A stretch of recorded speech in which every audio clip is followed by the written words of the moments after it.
gising ka pa? Baby, 2 AM na diyan ayos ka lang? May shift ka ba ngayon? Oh, wala. Teka, may nangyari ba? Wala. Uy, teka, ba't parang ang tahimik mo naman, love?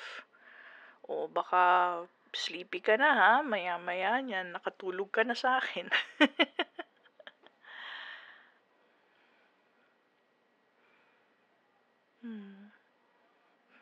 Nag-overthink ka? Tungkol saan? Love, alam mo naman na pwede mo kong sabihan kahit ano pa man yan. Okay? Nandito lang naman ako eh. Ganto.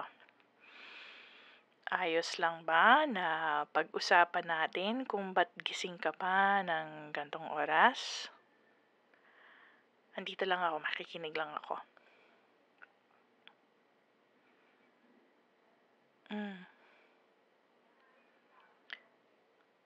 Oh. Mhm.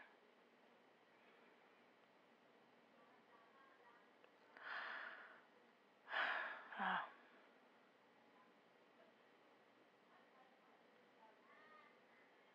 Mm.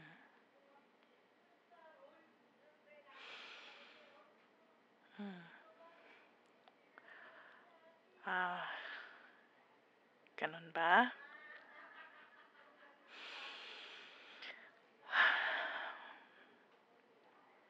Babe, look. Alam ko kasi na medyo busy ako sa mga araw na to. Madalas din di ko na napapansin kung sino-sino man yung nakaka-message sa akin eh. Pati nga yung mga kaibigan ko, di ko na nasasamahan sa mga outing nila dahil sa trabaho. But, that's besides the point na. Gusto ko lang sana humingi ng tawad, humingi ng paumanhin sa'yo kung napapa-overthink kita pag hindi kita nasasabihan. I'm really sorry hindi na kita masyadong na-update. I can only imagine na mangungulila ka pag wala kang naririnig sa akin. I think I'd feel the same way too. Mangungulila din ako kung wala akong maririnig sa'yo. I'm really sorry. Kailangan ko lang talagang mag-ipon kasi para mapuntahan na kita eh. Kasi gusto ko na talaga kitang makita sa personal, love. Gusto na kitang mayakap, mahawakan, hagkan ang iyong mga kamay. Halikan ka. So, kung okay lang sa'yo, pagpasensyahan mo na ako. Tiis-tiis muna tayo. Okay lang ba sa'yo if you bear with me just a little bit longer? Kakapiranggut lang. Ay, ang bait naman ng love ko. Nagpo-po pa. Ang cute mo talaga.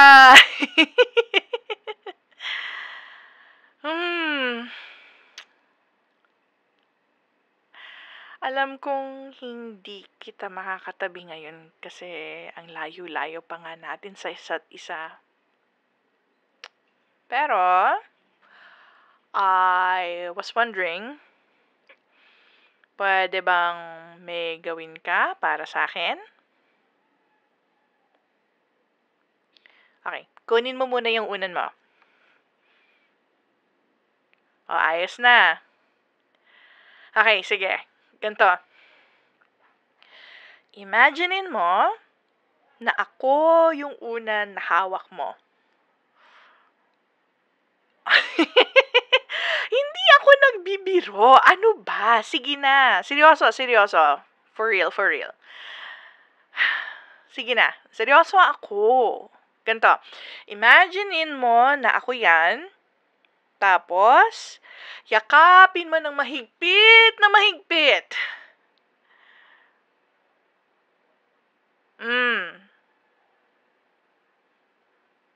Niyayakap mo na ba ako? Di ko naman nararamdaman eh. Kailangan mo pa yatang higpitan. Sige pa, higpit pa, manggigil ka. Okay. Sige na, ayos na yan.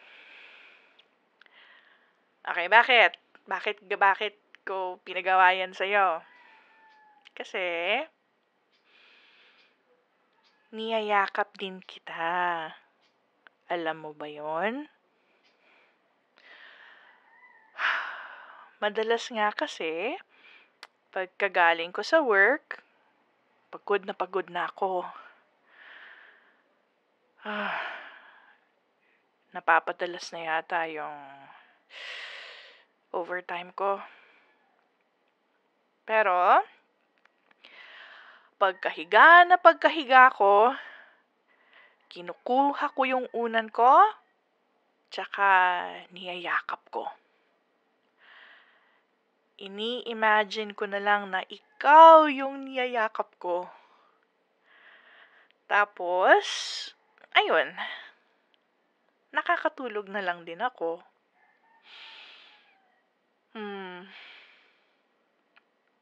Kapag busy naman ka, tapos may free time ako, wala akong ginagawa, nagsusulat ako sa diary ko ng mga gusto kong gawin natin pag nagkita na tayo.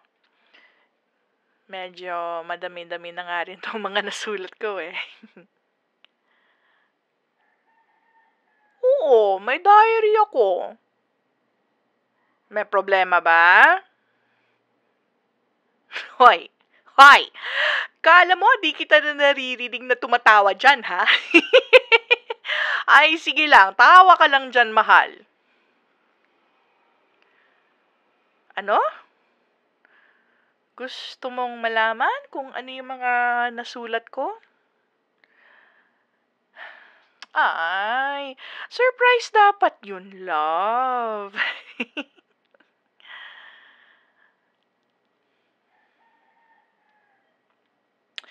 Ay, nako, sige na nga. Ang cute-cute mo naman pag nagtatampo ka. Okay, wait lang. Saglit lang. Kukunin ko lang muna yung diary ko, ha? Wait lang. Okay. Let's see.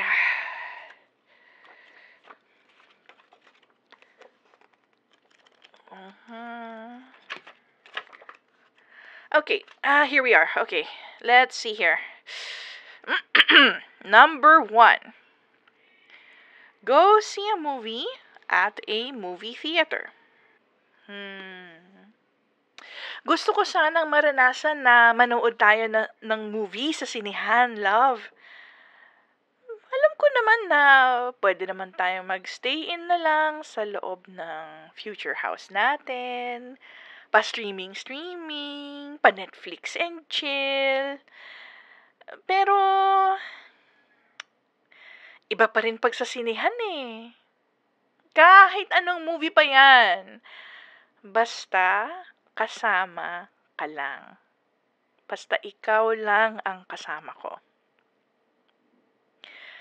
Mas masaya kaya kung tayong dalawa lang sa sinihan eh. Ang dami nating pwedeng gawin.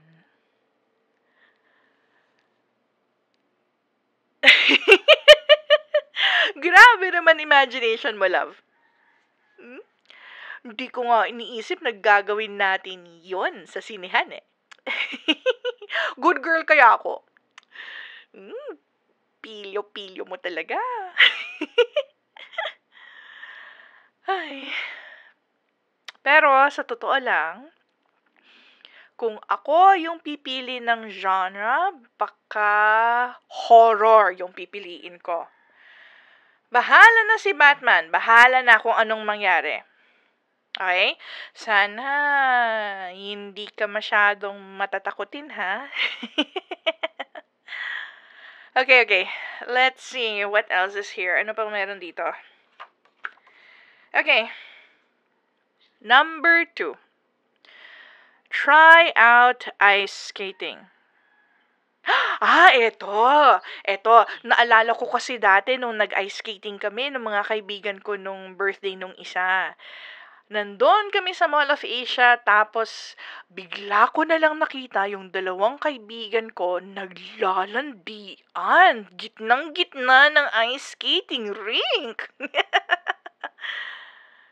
Oo, kilala mo yung mga yun. Si Steph kaya. Si Steph, tsaka si Alex. Oh my God.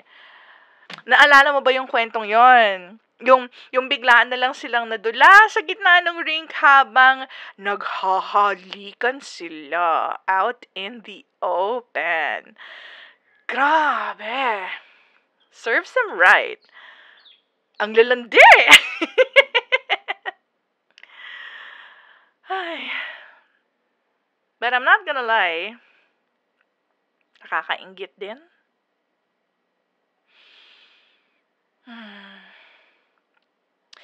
Naalala ko rin kasi na nabanggit mo sa akin na mahilig kang mag-ice skating.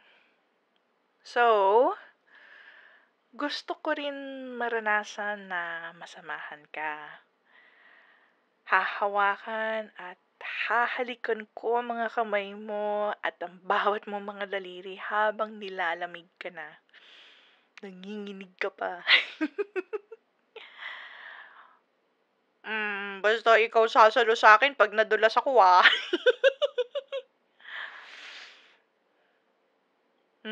Okay, good. Okay. Number 3. Where is my number 3? Here we are. Number 3. Go shopping together. Okay, ganito. Alam ko na kakasabi ko lang na nag-iipon pa ako para makapunta ako dyan sa'yo. Pero, apart from that, gusto talaga kitang ma-spoil, mahal. Bago mo akong sabihin na hindi naman kita kailangang i-spoil, iba yon. Gusto kitang i-spoil. Sa lahat ng ginagawa mo sa akin, sa pasensya na binibigay mo, sa walang katapusan na pagmamahal mo, pati na rin sa ngiting mong yan, kahit na paulit-ulit mo pa akong sabihan na hindi ka akit-akit, yun ang isa sa maraming dahilan kung ba't mahal na mahal kita. Sa lahat ng yon, mahal, you deserve to be spoiled. Oo.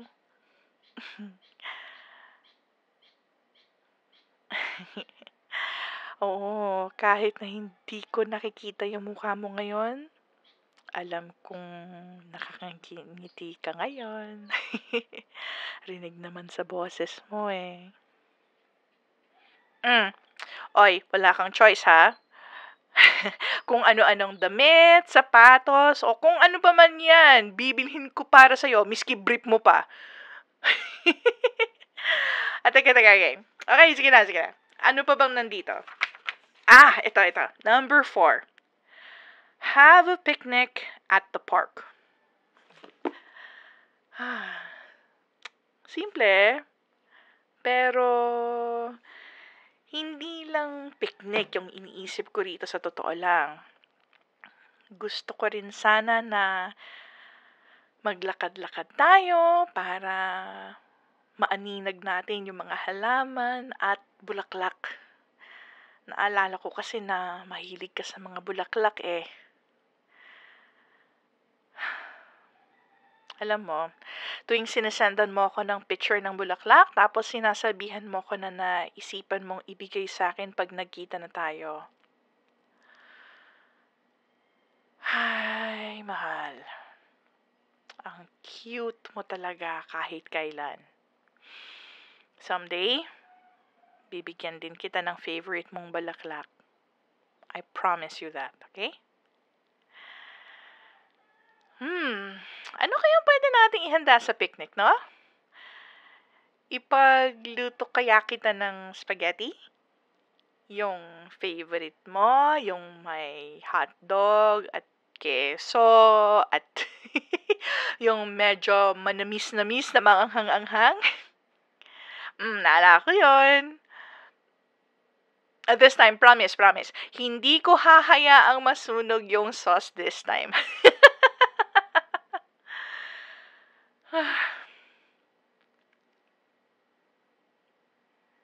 Love?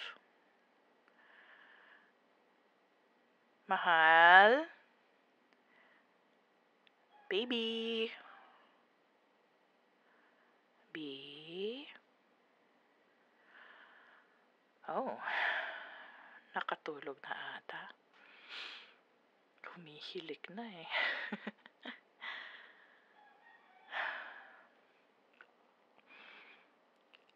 Mahal ko, alam ko na hindi mo ko naririnig ngayon, pero